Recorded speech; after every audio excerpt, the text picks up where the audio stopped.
সুনীল নারায়ণের জন্য ট্রেনবাগো night Riders CPL 2026 সালে প্রথম জয় পেয়ে গেল প্রথম ম্যাচে।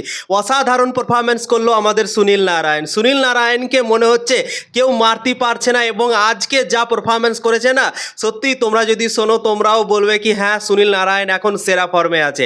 আইপিএল 2027 সালে এরকম ফর্মে যদি থাকে সুনীল নারায়ণ, তাহলে কিন্তু কলকাতা নাইট রাইডার্স 2027 সালে চ্যাম্পিয়ন হতে পারে বন্ধুরা। প্রথমে আমরা দেখলাম এমসিএল 2026 সালে কিভাবে সে পারফরমেন্স দিল, অসাধারণ বোলিং পারফরমেন্স করলো, হাইয়েস্ট উইকেট টেকার ছিল।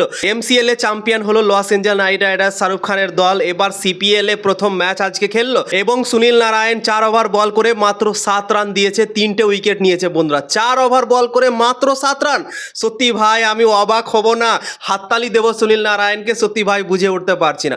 তো অনেক অনেক অভিনন্দন সুনীল নারায়ণকে, অসাধারণ ফর্মে এখন বোলিং করছে সুনীল নারায়ণ, সেরা ফর্ম দেখাচ্ছে। এতগুলো বয়স হয়ে গিয়েছে তার, মনে হচ্ছে কি আস্তে আস্তে তার বয়স কমছে বন্ধুরা, আস্তে আস্তে বয়স বাড়ছে না, এরকম ভাবে সে এখন পারফরমেন্স দিচ্ছে। তো কিছুদিন আগে এমসিএল এ হাইয়েস্ট উইকেট টেকার হলো এবং অসাধারণ ফর্মে দলকে চ্যাম্পিয়ন করালো। এবার সিপিএল এ চ্যাম্পিয়ন করার লক্ষ্যে প্রথম ম্যাচই দেখা গেল বন্ধুরা। তো সিপিএল 2026 সালে ট্রেনবাগো নাইট রাইডার্স আজকে প্রথম ম্যাচ খেললো এবং প্রথমে আজকে বোলিং করার সুযোগ পেয়েছিল। এসটি কিডস আজকে প্রথমে ব্যাটিং করেছিল, 109 রান করেছিল, 9 উইকেট হারিয়ে 20 ওভারে 110 রানের টার্গেট দিয়েছিল। তারপর ট্রেনবাগো নাইট রাইডার্স সেই রানটা চেস করতে গিয়ে 15 ওভারে 94 রান করেছিল, 2 উইকেট হারিয়ে এবং 19 রানে ম্যাচ জিতে গেল, কারণ বৃষ্টি চলে এসেছিল এবং ডিএলএস এর দ্বারাতে কিন্তু 19 রানে ম্যাচ জিতেছে ট্রেনবাগো নাইট রাইডার্স। তো সিপিএল 2026 সালে প্রথম ম্যাচই প্রথম জয় তুলে নিয়েছে এবং সুনীল নারায়ণ হয়েছে প্লেয়ার অফ দ্য ম্যাচ বন্ধুরা এই ম্যাচটাতে।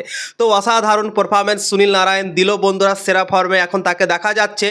আইপিএলে যদি এরকম ফর্ম তার থাকে না, তো আইপিএলেও কলকাতা নাইট রাইডার্স চ্যাম্পিয়ন হতে পারে বন্ধুরা। তো সত্যি অনেক ভালো লাগছে সুনীল নারায়ণকে এইভাবে পারফরমেন্স করা দেখে বন্ধুরা। তো সত্যি অনেকটা এক্সাইটমেন্ট বেড়ে গিয়েছে সুনীল নারায়ণের এই ফর্ম এবং আশা করছি সিপিএল 2026 সালেও হয়তো কিছু একটা করে দেখাতে পারে ট্রেনবাগো নাইট রাইডার্স এবং চ্যাম্পিয়ন হতে পারে। তো দেখা যাক, প্রথম ম্যাচেই ভালো শুরুয়াত পেয়ে গিয়েছে, তো এই শুরুয়াতটা যেন আগে কন্টিনিউ করে এটাই আশা রাখবো এবং লাগাতার যেন ম্যাচ জিতে এটাই আমরা চাইবো বন্ধুরা। তো দেখা যাক পরবর্তী ম্যাচগুলোতে কি করে ট্রেনবাগো নাইট রাইডার্স সিপিএল 2026 সালে।